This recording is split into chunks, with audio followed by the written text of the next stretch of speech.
say you don't know how to make shoes. The next time you know what the shoe factory is saying. A pair of shoes from a variety of raw materials molding. In the end, to go through what process? Follow my camera and go to the World Factory to understand this matter. First, print. To make a pair of shoes, the first step is to design. Draw the appearance of the shoe on the shoe last. Consider the overall proportion of the shoe, and knock the arc of each line, and the lines and lines will also contain each other. Considering the beauty of the shoe at the same time to think about the structure of the upper. Printing, to a certain extent, determines whether a pair of finished shoes are beautiful. Second, cut the leather material. The design was completed and made into a plain template, and the leather material was cut according to the plain template. Cutting the leather is not only cut according to the shape, but also consider the fiber direction of the different parts of the leather. This is related to the production of subsequent processes, as well as a certain degree of wearing comfort. Third, vamped production plus stretching last. According to the original design, the upper is sewn together with a sewing engine, and the good upper is just a shell shape, and there is no shoe type at this time. So the next is the stretching last process.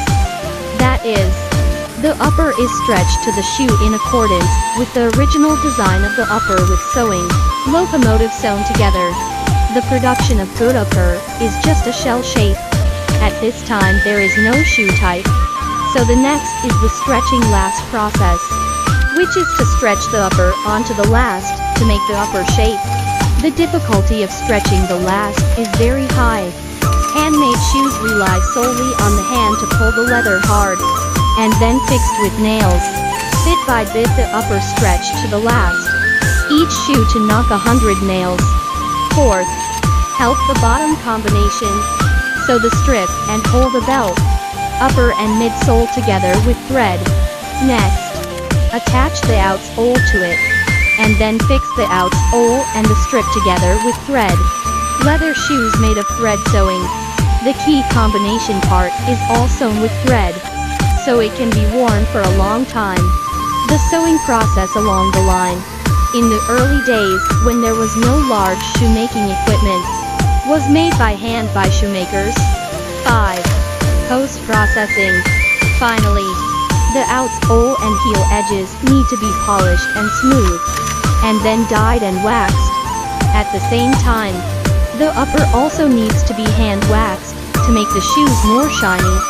Most people probably don't know how shoes are made.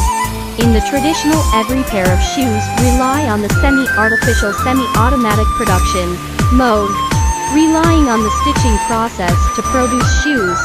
With the progress of time and science and technology, the traditional shoe technology, due to the increase of labor costs, has gradually been eliminated, forming a new machine and textile shoes for customers.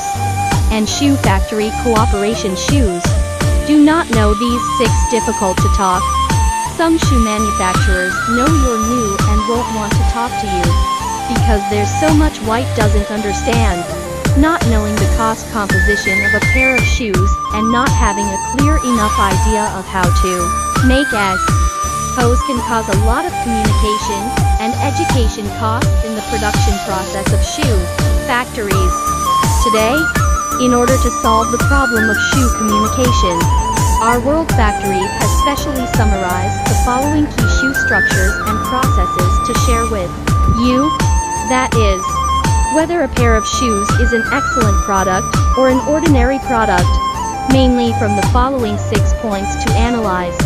Upper. The upper is the outer covering of the shoe and is made of different types of materials such as leather, fox leather, textiles, etc. The design and material of the upper can affect the appearance, breathability and durability of the shoe. Sole. The sole is the bottom part of the shoe that touches the ground directly, usually made of rubber, synthetic materials or other wear-resistant materials. It can have anti-slip, wear-resistant and shock-resistant functions. The design and material of the sole need to be selected according to the purpose and environment of the shoe. Inner lining. The inner lining is the part of the shoe that contacts the foot and is usually made of a soft and breathable material such as leather, textiles, or synthetic fibers. The comfort and moisture absorption of different materials are different. Insole. The insole is located between the sole and the foot, providing additional cushioning and support for increased comfort. It is usually made of foam, gel, or other padding material. Stitching. Stitching is a common shoe assembly process by using threading through the upper and other components to hold them together. There are hand sewing, machine sewing, and double stitch sewing. Bonding. Bonding SHTHAT uses adhesives. Bonding. Bonding is another common shoe assembly process that uses adhesives to bond the upper, sole, and other parts together. Bonding can provide a smoother appearance and flexibility, but with a slight difference in durability. 1. Production planning. First of all, the production plan is based on market demand, product type, production capacity, and other factors to develop a document. It includes production volume, production time, production mode, sale of materials, and other information. In the process of production planning, it is necessary to make a feasible plan with reference to market demand, historical production data, and supply chain situation. 2. Preparation of production resources. Preparing production resources is an important prerequisite for making production plans. Production resources include personnel, equipment, raw materials, etc. Production plans need to be formulated according to actual production resources. When preparing production resources, it is necessary to consider factors such as the number and skills of personnel, the number and status of equipment, and the availability of raw materials. 3. Material purchase.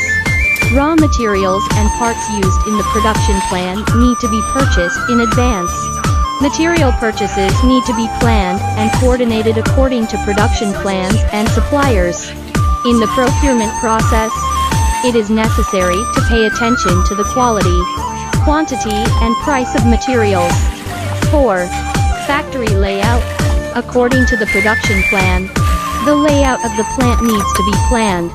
This includes the design and arrangement of production processes and production lines to provide the necessary space and resources for production.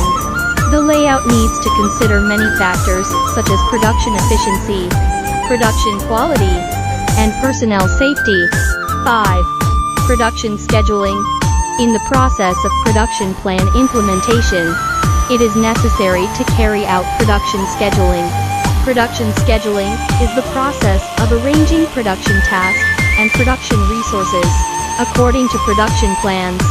Production scheduling needs to be coordinated and optimized according to production planning, plant layout, production resources, and other factors. In the process of production scheduling, it is necessary to pay attention to the priority of production tasks and the utilization of production resources. 6. Production monitoring and optimization.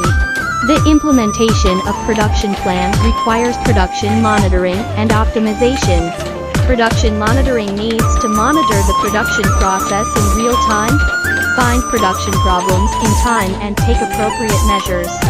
Production optimization requires continuous improvement of the production process to improve production efficiency and quality.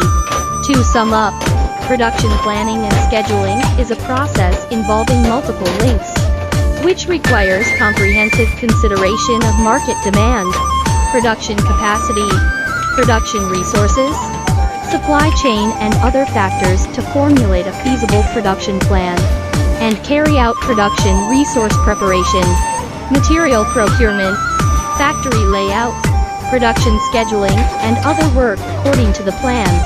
In the whole process, it is necessary to pay attention to production efficiency, production quality, personnel safety and other aspects, and constantly monitor and optimize to ensure the smooth implementation of the production plan and the long-term development of the enterprise.